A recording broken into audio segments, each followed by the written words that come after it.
Assalamualaikum warahmatullahi wabarakatuh. Perkenalkan, kami dari kelompok 4 akan membacakan hasil diskusi kami tentang rekrutmen dan seleksi karyawan. Rekrutmen. Rekrutmen adalah suatu proses atau tindakan yang dilakukan oleh organisasi untuk mendapatkan tambahan karyawan melalui berbagai tahapan yang mencakup identifikasi dan evaluasi sumber-sumber penarikan tenaga kerja, menentukan kebutuhan tenaga kerja, proses seleksi, penempatan, dan orientasi tenaga kerja. Penarikan karyawan bertujuan untuk menyediakan karyawan yang cukup agar manajemen dapat memilih karyawan yang memenuhi kualifikasi yang mereka perlukan di perusahaan. Prinsip-prinsip rekrutmen. 1. Mutu karyawan yang akan direkrut harus sesuai dengan kebutuhan yang diperlukan. 2. Jumlah karyawan yang diperlukan harus sesuai dengan pekerjaan yang dibutuhkan. 3. Minimalisasi biaya. 4. Merencanakan keputusan-keputusan yang strategis. 5. Flexibility atau waktu, kualitas, skills, dan lain-lain. 6. Mempertimbangkan hukum. Materi selanjutnya akan dibacakan oleh Elvira Novita. Selanjutnya ada proses rekrutmen. Yang pertama ada perencanaan sumber daya manusia, yang mana MSDM membentuk sebuah kerangka atau perencanaan untuk merekrut karyawan. Pada tahap ini, MSDM menerima surat lamaran dari banyak pelamar, dan juga pada proses inilah ditentukan siapa sajakah pelamar yang sesuai dan akan melanjutkan ke proses selanjutnya.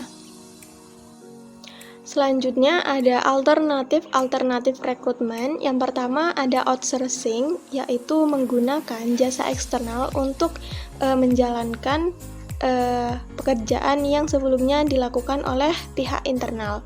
Yang kedua ada karyawan tidak tetap atau karyawan sementara. Selanjutnya ada organisasi pemberi kerja profesional, yaitu perusahaan yang menyewakan karyawan. Dan juga yang terakhir ada kerja lembur, di mana pihak perusahaan bisa menghindari biaya-biaya seperti rekrutmen, pelatihan, dan juga training. Tetapi karyawan tetap juga akan mendapatkan kenaikan pendapatan dari hasil kerja lembur tadi. Tahap selanjutnya adalah tahap rekrutmen, yang mana tahap ini bersumber dari dua sumber, yaitu dari sumber internal dan juga eksternal, yang nantinya terakhir barulah akan ditentukan siapa orang yang akan terpilih untuk direkrut oleh pihak perusahaan. Selanjutnya ada sumber dan metode rekrutmen internal. Yang pertama, ada sumber internal, yaitu berasal dari promosi, transfer, dan juga penarikan kembali atau rehire. Yang kedua, ada metode internal, yaitu pengumuman lowongan jabatan atau job posting di suatu website atau sosial media. Yang kedua, ada persediaan bakat atau talent inventory.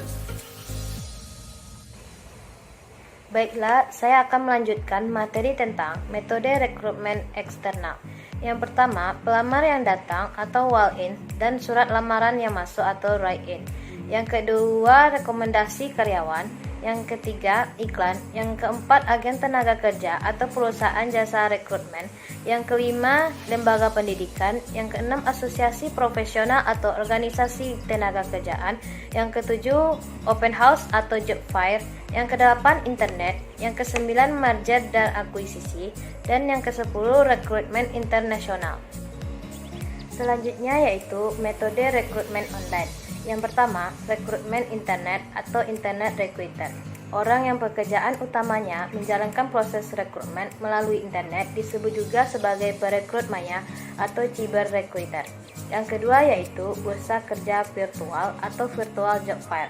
Metode perekrutan online yang dilakukan oleh satu pemberi kerja atau sekelompok pemberi kerja untuk menarik sejumlah besar pelamar. Yang ketiga, situs web karir perusahaan atau corporate career website. Situs kerja yang dapat diakses dari homepage perusahaan yang menampilkan daftar posisi-posisi yang tersedia di perusahaan dan memfasilitasi para pelamar untuk melamar kerja pada jabatan-jabatan tertentu. Yang keempat yaitu web blog atau disingkat blog. Yang kelima yaitu situs web ketenagakerjaan umum. Baiklah, saya akan bacakan materi selanjutnya, yaitu apa itu outsourcing. Outsourcing bisa diartikan sebagai penggunaan tenaga kerja dari pihak ketiga untuk menyelesaikan pekerjaan tertentu. Saat merekrut pekerjaan outsource, perusahaan bisa bekerja sama dengan perusahaan outsourcing. Perusahaan outsource sendiri merupakan perusahaan yang menyediakan jasa dan menyalurkan tenaga kerja dengan keahlian tertentu ke perusahaan yang membutuhkan.